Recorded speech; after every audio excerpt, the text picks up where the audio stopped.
Programme జరిగింది.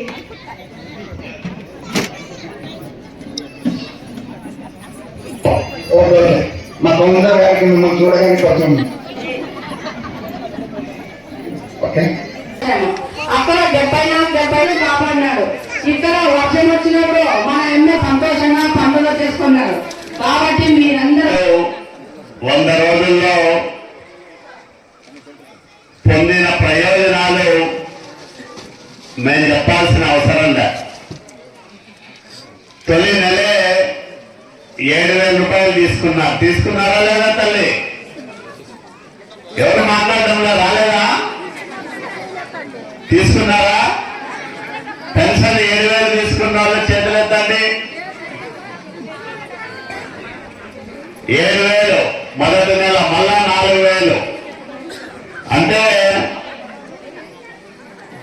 ఒకే నెలలో 7,000 రూపాయలు డబ్బులు వచ్చినాయంటే అది చంద్రబాబు నాయుడు గారి పరిపాలన సామర్థ్యానికి నిదర్శనమని మనం చెప్పాలి.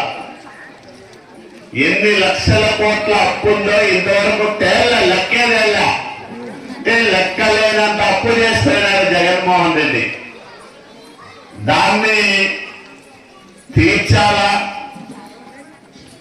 దానికి సంబంధించిన వడ్డీ అసలు కంతులు కట్టుకోవాలా,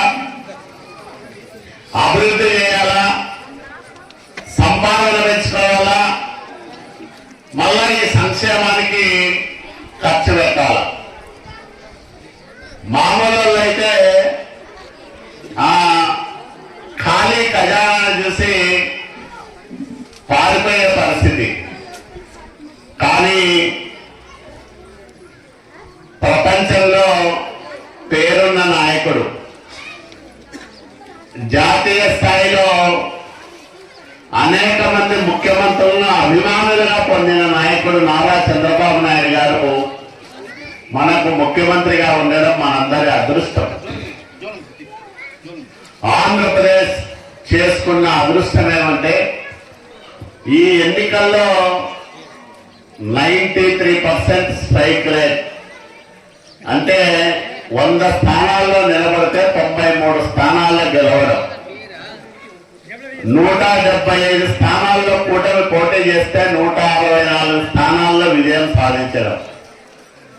కేవలం జగన్మోహన్ రెడ్డి పార్టీకి 11 స్థానాలే మిగలడం. ఇది ఒక అద్వితీయమైన విజయం. భారతదేశ రాజకీయాల్లో ఏ కూటమికి ఇంత గొప్ప మెజార్టీ రాలేదు, మనకే వచ్చింది. అందుకనే అంతే బాధ్యతతో ఇచ్చిన హామీలను ఒక్కడొక్కడిగా నెరవేర్చుకుంటూ పోతా ఉంది ఎన్డీఏ కూటమి ప్రభుత్వం చంద్రబాబు నాయుడు గారి నాయకత్వంలో. ఒకవైపు సంక్షేమానికి పెద్దపీట వేస్తూ 5 ఏళ్లలో ఈ రాష్ట్రాన్ని వదిలిపెట్టి పారిపోయిన పారిశ్రామికవేత్తల్ని, పెట్టుబడిదారులను మళ్లీ పిలిపించుకుంటూ వాళ్లకు ఒక నమ్మకాన్ని, భరోసాను ఇస్తూ మీరు పెట్టుబడులు పెట్టండి, ఖచ్చితంగా ఈ రాష్ట్రం పెట్టుబడులకు స్వర్గధామంగా నిలుస్తుంది, మీకు, మీ పెట్టుబడులకు, మీరు పెట్టబోయే పరిశ్రమలకు ఎలాంటి ఇబ్బందులు ఉండవు భవిష్యత్తులో అని వాళ్ళల్లో నమ్మకాన్ని నింపుతూ మళ్ళా పరిశ్రమలను, పెట్టుబడులను రప్పిస్తా ఉన్నారు చంద్రబాబు నాయుడు గారు. ఈ డబ్బులన్నీ మనకి ఇవ్వాలంటే